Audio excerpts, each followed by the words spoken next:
Agora, Clarice, é impressionante esse jogo de empurra. O prefeito Nunes falando que não podiam aparar as árvores porque precisava a Enel desligar os transformadores lá e ela não desligava. É uma cidade sem prefeito, sem energia elétrica, sem nada, né?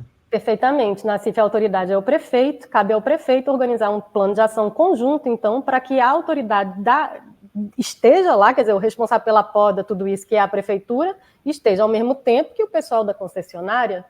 Então, quem faz essa organização, quem chama, é a prefeitura. É da responsabilidade da distribuidora? É.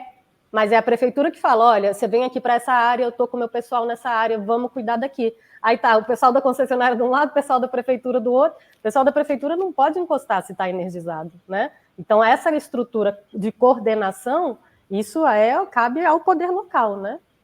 E daí, tem condições legais aí de caçar essa concessão? O que tem que ser feito com ela? Tem, mas o Nassif é isso. A gente tem que tomar cuidado para não estar enxugando gelo, porque vai fazer a mesma coisa, entendeu? Do mesmo jeito que já foi a Eletropaulo, foi a AES, e agora estamos aqui, vai privatizar, inclusive vocês correm um risco danado, né? Que se for a Equatorial, que já vai pegar a Sabesp, vocês vão ficar a cidade inteira na mão de uma empresa dessa? Energia e saneamento? Eu acho, assim, um nível de vulnerabilidade muito grande para uma capital desse tamanho, né? Então, assim, enquanto o modelo for esse, enquanto a gente não conversar sobre a questão do trabalho, isso é muito sério, porque as redes têm que ser modernizadas e tem que ser... Bom, tem coisa que a gente tem que fazer retrofit, tudo, tem muita coisa muito antiga, né, Nassif? A gente está falando desse modelo de desmonte e sucateamento, tem mais de 20 anos. Então, não pode também o ministro bater palma e falar daqui a 3 dias está tudo certo, porque não está. O setor elétrico não é assim. Né? Então, é mão de obra muito especializada, são equipamentos gigantescos, não tem estoque. Quer dizer, toda essa dinâmica do mercado que foi dado, eu não tenho 10 transformadores, não. Por exemplo, quando foi o Amapá, o pessoal ficou 20 dias para esse equipamento chegar. Né? Então, por isso que você tem que, inclusive, regular isso. Tem que ter algum tipo de estoque, tem que ter mão de obra, sabe? A gente não pode deixar a sociedade desse jeito. Clarice, a cena mais patética de tudo isso foi uma reportagem, acho que da Globo News ou do G1, mostrando que 2 funcionários aí da Enel tentando colocar lá os fios lá e pedindo para os vizinhos lá se podiam arrumar uma lanterna, que eles não tinham lanterna. Não, mas Nassif, quando teve aquele apagão de agosto do ano passado, que aí não foi no nível da distribuição, né? Mas o ANS, quando ele entrava em contato, para você ver que é um problema do setor, é este modelo setorial dessa forma, que essa privatização e essa liberalização e a financiarização que você descreve tão bem, quando ocorre no setor elétrico, é assim, o que está acontecendo aqui vai desmontando os outros setores produtivos todos e vai empobrecendo a população, né? Além de expor a mortes, né? E agora, assim, o que muda? Um pouquinho talvez vai mudar. Com a renovação do decreto, a distribuidora ela não vai poder se lavar tanto as mãos no sentido de nada é minha responsabilidade quando tiver um decreto desse, quando tiver um evento como esse. Mas com relação ao trabalho, Nassif, não tem uma palavra. Não tem, vocês têm que ter um efetivo maior, vocês não têm um planejamento propriamente dito do prazo dessa renovação e da preparação da rede. O setor elétrico ele precisa de muito investimento e precisa de gente para trabalhar, né? Porque você tem eventos climáticos afetando muito, então a gente tem que trabalhar novos materiais, de mudar a resistência das coisas, mudar o local de subestação. Lá no Rio Grande do Sul, tem lugar que se alagou, inundou. Então não pode, vai ter que fazer num lugar mais alto. Em zona de extremo calor, a gente vai ter que trocar a isolação dos cabos. Então as coisas têm que mudar, Nassif. Mas isso é um planejamento mesmo, sabe? Como a gente fala, um projeto de país, sabe? A gente tem que ter setor elétrico para poder ter as coisas, sabe? Clarice, vamos pegar primeiro aí uma declaração do prefeito ausente aqui, culpando o governo federal.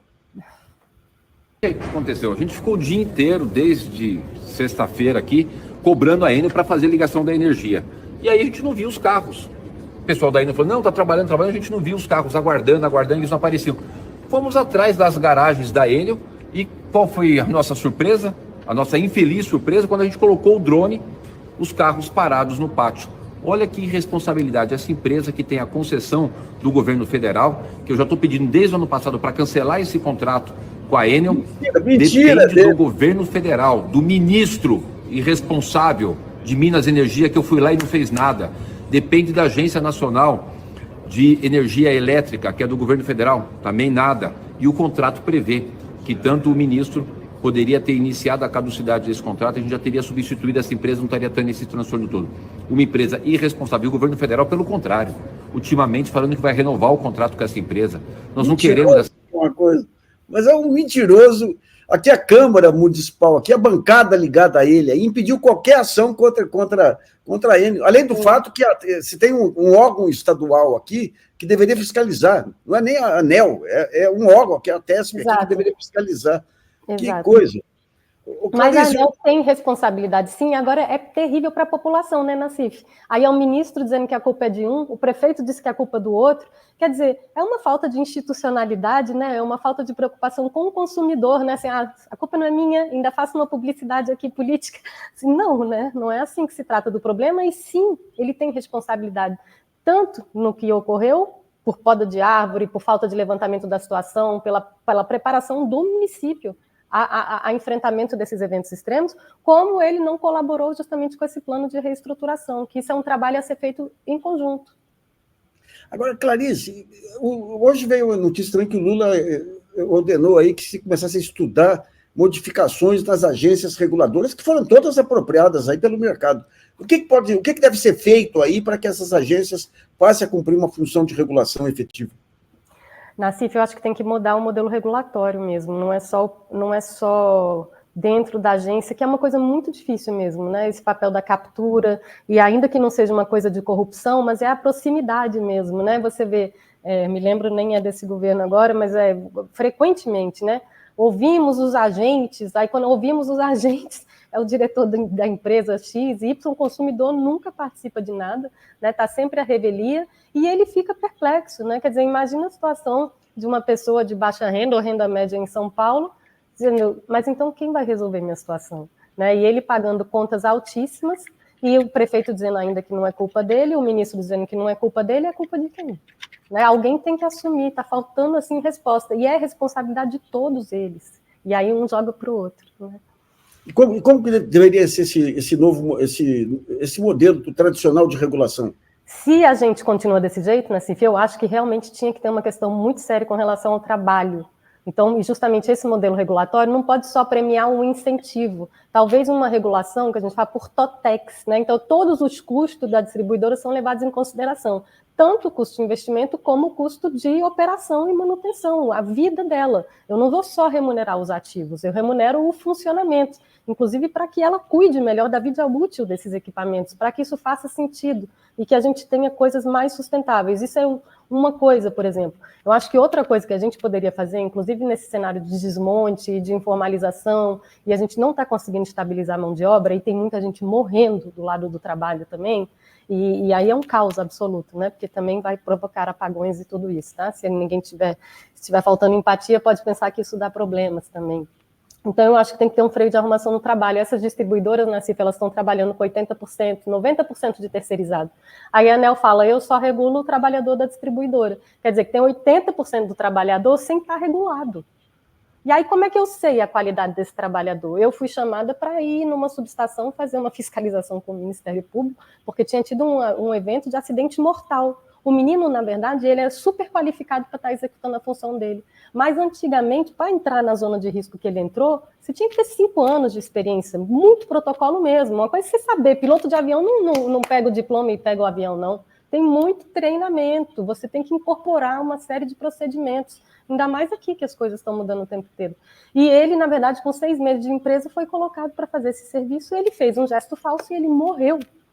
Né? Então, essas coisas ocorrem. Então, tem que ter essa formação da mão de obra e a gente tem que qualificar esses meninos, porque o quê? Vai ter que fazer enterramento de rede, tem novo transformador, tem tecnologia de material novo. Quem está cuidando disso? Cadê o conhecimento novo, né, dos transformadores, novos equipamentos que vão aguentar a temperatura mais alta e tudo isso? Quem produz tudo isso é a universidade.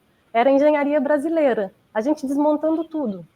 Aí a gente vai ficar realmente assistindo, né? E aí a gente abre, né? Somos mais um mercado de importação, na verdade, porque todos esses equipamentos, se a gente não tiver com coisa nossa, é isso aí que vai acontecer. É muito triste. Nassif, um setor, como você disse, que foi, né, o essencial para todo o desenvolvimento. Vamos ouvir aqui a resposta do ministro de Minas e Energia ao prefeito de São Paulo. Quando as pessoas irresponsavelmente usam da sua rede social para fazer fake news. O prefeito de São Paulo aprendeu rápido com o seu concorrente aqui, Pablo Marçal,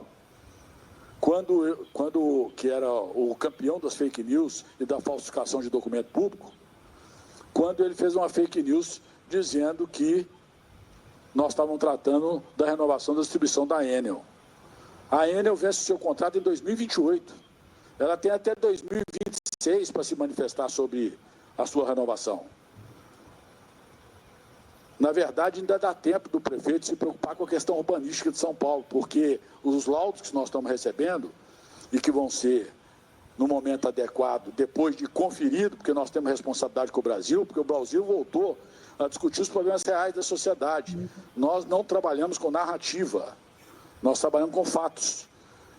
Mais de 50% dos eventos foram causados por árvore caindo em cima do sistema de média e baixa tensão em São Paulo. Eita, vida. Aliás, essa questão da zeladoria das cidades também virou um horror. Aí no Rio de Janeiro, aqui em São Paulo.